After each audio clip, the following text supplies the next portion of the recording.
How to schedule a Zoom meeting and invite others. This tutorial shows you how to set up a meeting and share the invite directly from your device. First, open the Zoom app on your device. After that, tap on Schedule at the top of the home screen.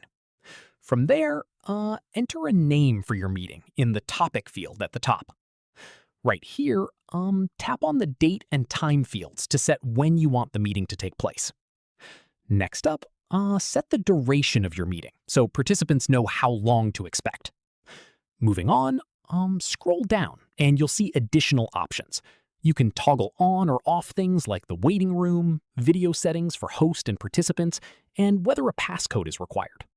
From here, once everything is set up the way you want, tap Save at the top right to confirm your meeting. After that, you'll be taken to the meeting details page where you'll see your meeting ID and passcode. Following this, tap on Add Invitees or tap the Share Invitation option to send the meeting details to your participants. Moving on, you can share the invite through WhatsApp, Gmail, or any other messaging app on your device. Tap on whichever one you want to use.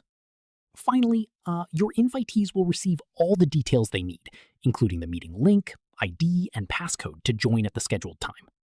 Hope this helped you out. If it did, give it a like, subscribe for more Zoom tutorials, and tap the bell for updates. See you in the next one.